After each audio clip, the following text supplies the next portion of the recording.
মালয়েশিয়ার কলিং ভিসার অ্যাটাস্টেশন বা কবে নাগাদ কলিং ভিসা স্টার্ট হবে এইটা নিয়ে আপনাদের সকলের অনেক বেশি এক্সাইটমেন্ট আছে, প্লাস জানার আগ্রহ আছে। ইন দিস ভিডিও আমাদের হাতে প্রুফ আছে, আমার হাতে বেসিক্যালি আপনাদেরকে ড্রেসগুলো বলতেছি।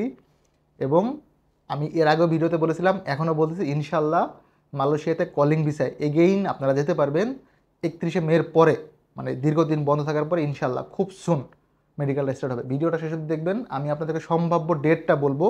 আমি এগেইন বলি সম্ভাব্য, বিকজ 100% গ্যারান্টি কেউ এই মুহূর্তে দিতে পারতেছে না। হ্যালো এভরিওয়ান, আসসালামু আলাইকুম, রাকিব খান ফ্রম টিগল। Welcome to another new video. দেশ এবং দেশের বাইরে যারা আমাকে দেখতেছেন, আশা করি সকলে অনেক বেশি ভালো আছেন। We have proof in our hand. যারা সাবস্ক্রাইব করছেন 62,229 পিপল, আপনাদের কাছে অনেক বেশি কৃতজ্ঞতা এবং ভালোবাসা। যারা করেন নাই, যদি আমার ভিডিওসগুলো আপনাদের ভালো লাগে, please like, comments and share করবেন। সাবস্ক্রাইব করার জন্য বিনীতভাবে অনুরোধ রইল। আমরা কিন্তু একটা আইফোন গিভওয়ে করতেছি, সো যারাই সাবস্ক্রাইব করবেন আপনি একটা উইনিং সিচুয়েশন আছেন। এটা কোনো ধরনের না, মানে অনেকে বলতেন ভাই আইফোনের জন্য আপনার ভিডিও দেখবো। No, not like that. YouTube থেকে আমার টুকটাক ইনকাম হচ্ছে, ওইখান থেকে আপনাদের হক স্বরূপ, মানে আপনাদের প্রতি ভালোবাসা প্রকাশের একটা মাধ্যম হচ্ছে গিভওয়েটা, অন্য কিছুই না। সো এইটাকে নেগেটিভভাবে কোনোভাবে না নেওয়ার আমার অনুরোধ থাকবে, প্লিজ। সো এইটা আমার হাতে দেখেন একটা অ্যাটাস্টেশন ফর্ম আছে। ফর্ম বলতে হচ্ছে একটা অ্যাটাস্টেড কপি আছে। আমরা যদি একটু চুলচেরা বিশ্লেষণ বলি, দেন আপনি জাজ করেন যে is it authentic or fake. এটা খুব ক্লোজ না দেখাও, বিকজ হচ্ছে কি হবে, কমিউনিটি ভায়োলেন্ট হইলে, ব্যক্তিগত তথ্য লিক আউট হইলে এটা হচ্ছে ইউটিউব থেকে নিয়ে নেয়। যদি পিছিয়ে দেখেন ওপেন করা আছে, এটা আমি একটু ডেকে দিচ্ছি, বিকজ প্রচুর হচ্ছে যে আপনার ইস্যু হয় এই ভিডিওসগুলো নিয়ে। এইটা হচ্ছে একটা অ্যাপ্রুভাল। আমি যদি এখানে আপনাদের একটু পড়ে শোনাই, অ্যাকোমোডেশন উপরের পার্টগুলো কেটে গেছে। To be provided by employer with electricity and water. এটা জানেন যে থাকাটা টোটালি কোম্পানির বেয়ার করতে হয়। ফুড ওয়ার্কার্স ওন অ্যারেঞ্জমেন্ট, মানে খাবারের যে বিষয়টা এই কোম্পানির ক্ষেত্রে কোম্পানি দিবে না। Air passage, the first ticket from Bangladesh to Malaysia and after completion of contract Malaysia Bangladesh return ticket by employer. মানে বাংলাদেশ থেকে আপনি যখন মালয়েশিয়াতে যাবেন ওই টিকিটটা কোম্পানি থেকে দিবে। আবার আপনি 2 বছর বা 3 বছর যে এগ্রিমেন্ট শেষ করে যখন বাংলাদেশে ব্যাক করবেন, এই টিকিটটা কোম্পানি দিবে অ্যাজ পার এগ্রিমেন্ট। আমি আপনাদেরকে ডেন ডিটেলসটা বলতেছি। Government levy, the employer shall from the sum of RM 6400 640 ringgit payment to levy. এই টাকাটা কোম্পানি পে করবে, levy charge basically. Medical benefits, free medical treatment by companies panels doctor. আপনাদের জানেন যে মালয়েশিয়াতে মেডিকেলটা টোটালি ফ্রি হয়। এইগুলো কেন পড়তেছি আপনাদেরকে আমি বলতেছি। Annual sick leave, public holiday as per Malaysian labor law. Insurance, in accordance with the Malaysian labor law, foreign workers are covered by existing foreign workers compensation scheme. ইন্স্যুরেন্সটা ওই কোম্পানি ওদের Malaysian labour law অনুযায়ী cover করে। In case of death, the employer shall send back the dead body to Bangladesh with help from the Bangladesh high commission. The supply of the workers specified above will be accordance to the KDN dash নাম্বারটা না বলি, PGMEA একটা number আছে, দেন হচ্ছে approval নাম্বারটা আমরা নিরাপত্তার সাথে বলতেছি না বেসিক্যালি। ইউর ট্রাস্টলি Subur Kekal SDN BSD registration number dash. এটা হচ্ছে অ্যাটাস্টেশন কপি। মেইন যেই মেসেজটা দেখেন এটা কিন্তু অ্যাটাস্টেড, এবং সেইটা হচ্ছে Bangladesh high commission from Malaysia. আমরা একটু প্রিভিয়াস ব্যাকলগটা দেখাই, যদি দেখেন এই ফাইলটা মালয়েশিয়ার ইমিগ্রেশন থেকে অ্যাপ্রুভ হয়েছে 28শে আগস্ট 2024, 31শে মের পরে, কিন্তু দ্যাট মিনস গত মাসে অ্যাপ্রুভ করছে আইজুল হাকিম বুয়াং। উনি হচ্ছে consular officer, consular division, ministry of foreign affairs, Putrajaya, Malaysia.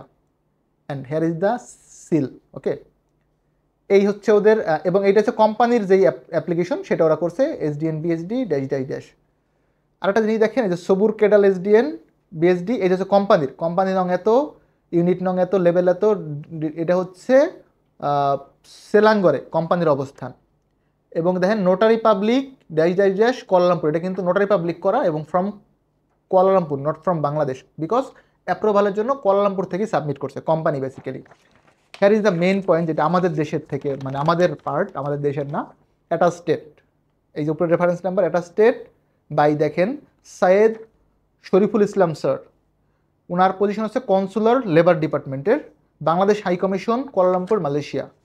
So আপনি যদি কারো কোনো ধরনের কনফিউশন থাকে, আমি ব্যক্তিগতভাবে অনুরোধ করবো, you guys can send mail to the embassy, যে ভাই আপনারা কি আসলে অ্যাটাস্টেশন দিচ্ছেন, অমুক ইউটিউবার বলছে বা বলছে। তো আপনারা ভেরিফাই করতে পারেন আপনাদের নিজস্ব মতো করে। আমি কিন্তু গত ভিডিওতে বলছিলাম যে মালয়েশিয়া ওপেন হবে, আপনারা কলিং স্টার্ট হবে, অ্যাটাস্টেশন শুরু হয়েছে। তো আমি এমনও ভদ্রলোক পেয়েছি, আমি ভদ্রলোকই সম্বোধন করতেছি, আমাকে কমেন্ট করছে আপনি তো অনেক বড় ইউটিউবার, ওই দিন না বললেন কই, শুরু তো হইলো না। ওই ভাইয়ের প্রতি আমার রিকোয়েস্ট থাকবে, ভাইয়া এখানে বড় ছোটোর কিছু নাই, মানুষকে ছোট করে মানে করার ট্রাই করাটাও কিন্তু এক ধরনের মানে ইয়া আর কি। সো আই গেস আপনি বুঝতে পারতেছেন আমি কি বলতে চাচ্ছি।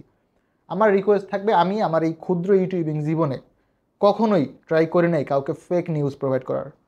আমি from the very beginning of my YouTubing life try করছি আপনাদেরকে অথেন্টিক ইনফরমেশন দেওয়ার জন্য, ইনশাল্লাহ till last breadth of my life আমি আমার জীবনের শেষ নিঃশ্বাস অবধি আপনাদের জন্য অথেন্টিক নিউজ দিব। যদি আমি কখনো না পারি আমি কন্টেন্ট ক্রিয়েট করবো না, কোনো প্রবলেম নাই ভাই, দুনিয়াতে আমার হাজারটা কাজ আছে আমি ওইগুলো করবো। বাট ফেক বা ভিউ পাওয়ার জন্য আমি কখনো ভিডিওস মেক করি না, ইনশাল্লাহ বাকি জীবনেও করবো না। প্লিজ এটা আমার জন্য দোয়া করবেন। এবং আমার ভিডিও দেখে যারা উপকৃত হয়েছেন আমি রিকোয়েস্ট করবো through out this video please একটু কমেন্টস করবেন যে আমার ভিডিওস দেখে আপনি টিল না উপকৃত হয়েছেন কিনা এবং কোনো রং ইনফরমেশন পেয়েছেন কিনা, যেটা আমি বলছি বাট ফিজিক্যালি বা প্র্যাকটিক্যালি এটা আপনার কাছে মনে হচ্ছে যে না উনি যেই তথ্যটা প্রোভাইড করছে বা বলছে এটা প্র্যাকটিক্যালি এক্সিস্ট করে না বা ফেক ইনফরমেশন, যদি কেউ পেয়ে থাকেন প্লিজ আমি রিকোয়েস্ট করবো আমাকে একটু কমেন্টস করে জানানোর জন্য। যদি আমার ভুল হয়ে থাকে ডেফিনেটলি আমি শুধরাই নিব। তবে আমি আমার সজ্ঞান এবং সুস্থ মস্তিষ্কে আপনাদেরকে বলতে পারি এরকম কোনো কিছু ঘটে না, ইনশাল্লাহ বাকি জীবনেও ঘটবে না। So moral of the story হচ্ছে এম্বাসি অ্যাটাস্টেশন দিচ্ছে অলরেডি, এটা হচ্ছে 6/9/2024 অ্যাটাস্টেশন। আমি এখানে দেখি 6 সেপ্টেম্বর 2024, এখানে ডেটটা স্পেসিফিক করা আছে। যদি কারো লাগে ভিজিট মাই অফিস, আমি আপনাকে এটা একটা ফটোকপি দিয়ে দিব। এখন পয়েন্টে আসি যে কবে নাগাদ মালয়েশিয়ার কলিং স্টার্ট হইতে পারে। দেখেন এখানে সিস্টেমের বেশ কিছু আপডেট আছে, FWCMS-এ হবে না, এবার ইপ্যাক্সে হবে। তো এইটা নিয়ে বসবে এবং আমি যতটুকু জানি আমার ক্ষুদ্র জ্ঞানে বাংলাদেশ কাউন্সিলর এই মুহূর্তে ছুটিতে আছে সম্ভাব্য, বা উনি রাষ্ট্রীয় ছুটিতে আছে। বাংলাদেশের প্রবাসী কল্যাণ মন্ত্রণালয়ে হয়তো ওনাদের মিটিং থাকতে পারে, কি কি বিষয়ে কাজ হবে, কোন কোন সিস্টেমে হবে, খরচের একটা বিষয় থাকে, আপনারা জানেন, খুবই জেনে খুশি হবেন। ইনশাল্লাহ এইবার সিন্ডিকেট সিস্টেম থাকবে না, that means cost will be reduce, অনেক কমে যাবে। এবং আমরা মনে প্রাণে বিশ্বাস করি এই এই কলিংয়ে খুব শান্তিতে আপনারা যেতে পারবেন এবং কাজটাও ঠিকঠাক মতো পেয়ে যাবেন। যদিও এখন অবধি যে সেক্টর আছে প্লান্টেশন প্লাস এগ্রিকালচার, ফ্যাক্টরি বা কনস্ট্রাকশনের এখন অবধি কোনো সম্ভাবনা নাই। 2025 সালে হয়তোবা এটার একটা আপডেট আসতে পারে, এটা একান্তই আমার ব্যক্তিগত ধারণা বা হচ্ছে অভিব্যক্তি। আমি বিলিভ করি যে প্রত্যেকটা সেক্টরে ওপেন করে দেওয়া উচিত, বিশেষ করে ফ্যাক্টরি এবং হচ্ছে কনস্ট্রাকশনও, তবে এটা সম্ভাবনা কম।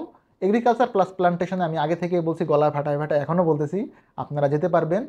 যে কোনো এজেন্সির হতে ইনশাল্লাহ এবার প্রসেসিং হবে, যেহেতু সিন্ডিকেট থাকবে না আই গেস ইনশাল্লাহ আমি এগেইন এক্সপেক্ট করি কস্টটা কমে যাবে এবং আপনারা খুবই স্বল্প সময়ের মধ্যে যেতে পারবেন with a valid visa.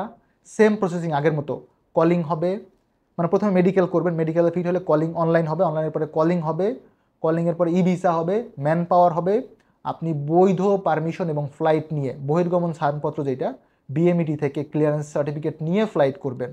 And আমি সকলের উদ্দেশ্যে এগেইন বলি মালয়েশিয়ার কলিং ভিসা ইনশাল্লাহ সুন আপনাদের হয়তো মেডিকেল রেট স্টার্ট হবে। এই ভিডিও দেখে আবার কেউ পাসপোর্ট নিয়ে চলে আসেন না, এখন অবধি আমরা কোনো পাসপোর্ট সাবমিশন নিচ্ছি না। আমরা যখন মেডিকেল স্টার্ট করতে পারবো, আমাদের কাছে ইনহাউস কয়েকটা আছে, when we will start medical আমরা একটা ভিডিওস মেক করবো যে ভাই আমরা এই কোম্পানির জন্য পাসপোর্ট নিচ্ছি, আপনারা মেডিকেল করতে পারেন। এখন একটা কনফিউশন তৈরি হবে যে 25 তারিখ একটা ইন্টারভিউ বলছেন, সেটা কোনটা তাইলে? ভাই এটা হচ্ছে সারোয়াক, সাবা সারোয়াক, দুইটা প্রদেশ মালয়েশিয়ার, এটা আপনারা জানেন। ওইখানের জন্য আমাদের ইন্টারভিউ হচ্ছে 25 তারিখ, ওইটা কনফার্ম, ওইটা একটা ডিফারেন্ট মানে প্রসেসিংয়ে, এইটা হচ্ছে KL এর ভিতরে, এটা সেলাঙ্গরে। সো দুইটাকে প্লিজ মিক্স করবেন না। সাবা সারোয়াকেরটা ওপেন আছে, ওইটার জন্য আমরা হচ্ছে অলরেডি সাবমিশন নিচ্ছি, 25 তারিখে ইন্টারভিউ কলিং হবে। যেটা KL এর এগ্রিকালচার প্লাস প্লান্টেশন, এটার জন্য আমরা অলরেডি অ্যাপ্রুভাল স্টার্ট হয়েছে, সবাই পাচ্ছে, আস্তে ধীরে করে দেখবেন। সম্ভাব্য ডেটটা আমি সম্ভাব্য ডেট না বলি, আপনারা আবার কমেন্টস করে আমাকে ভুল বুঝবেন। তো আমি ধরে নিলাম সেপ্টেম্বর চলে যাক, অক্টোবরে হয়তো সম্ভাবনা আছে আপনাদের মেডিকেল স্টার্ট হবে। আনটিল মেডিকেল সেন্টার থেকে মেডিকেল স্টার্ট হচ্ছে আমি হচ্ছে আপনাদেরকে স্পেসিফিক ডেট বলবো না। আমি যেটা করব, যখন মেডিকেল স্লিপ ইস্যু করা স্টার্ট হবে FWIA থেকে, ইপ্যাক্স থেকে, স্লিপের একটা স্যাম্পল সহ আমি একটা ভিডিওতে চলে আসবো। মেগিন বলি, স্লিপের একটা স্যাম্পল সহ ভিডিওতে চলে আসলে আই গেস আপনাদের কনফিউশনও ক্লিয়ার হবে এবং I will be able to give you 100% authentic news. যারা আমার ভিডিওটা দেখলেন এতক্ষণ ধৈর্য ধরে, আপনাদের প্রতি অনেক বিশেষ কৃতজ্ঞতা। অফিস অ্যাড্রেস যদি কারো লাগে, Alfaizan overseas services, RL 1846, location H79, block G, Chairmanbari, Banani, Dhaka. আমাদের একটা ফেসবুক পেজ আছে, দুইটা কন্ট্যাক্ট নাম্বার আছে, যদিও সবসময় পাওয়া যায় না, এটার জন্য আমি আপনাদের কাছে আন্তরিকভাবে দুঃখিত এবং ক্ষমা প্রার্থী। প্লিজ আমাকে এটার জন্য মাফ করে দিবেন। অফিস টাইম 10টা থেকে সন্ধ্যা 6টা, আমাকে আপনারা পাবেন 11টা থেকে সন্ধ্যা 6টা, বিকজ আমার একটু পড়াশোনার ঝামেলা থাকে, রাতে একটু ডিলে করে অফিসে আসি, মানে রাতে রাতে দেরি করে ঘুমাই, সকাল ডিলে করে আসি। সো 11টা থেকে সন্ধ্যা 6টা পর্যন্ত আপনারা আমাকে পেয়ে যাবেন। সরকারি ছুটি এবং শুক্রবার ব্যতীত অন্যান্য দিন পাবেন। আগামীকাল অফিস অফ, আগামীকাল কেউ আসবেন না প্লিজ। পরশুদিন থেকে আমাদের অ্যাজ ইউজুয়াল কার্যক্রম চলবে। এই ভিডিওটা যারা দেখছেন আপনাদের প্রতি অনেক বেশি কৃতজ্ঞতা এবং রিকোয়েস্ট থাকবে, যদি পসিবল হয় প্লিজ শেয়ার দিস ভিডিও। আমি এগেইন বলি, যদি পারেন এই ভিডিওটা শেয়ার করেন। অনেকেই মালয়েশিয়ার কলিং ভিসার নিউজ নিয়ে কনফিউশনে আছে বা আপডেট জানতে চেয়েছিল, হয়তো আমার একার পক্ষে সবাইকে জানানো পসিবল না, বাট আপনারা হচ্ছেন আমার সাপোর্টিং হ্যান্ড। যদি আপনারা একটু এটা শেয়ার করেন সেই ক্ষেত্রে ইনশাআল্লাহ সকলেই অবগত হয়ে যাবে। ভালো থাকবেন সকলে, দেখাবেন নতুন একটি ভিডিওতে। সে অবধি আল্লাহ হাফেজ, সালামু আলাইকুম।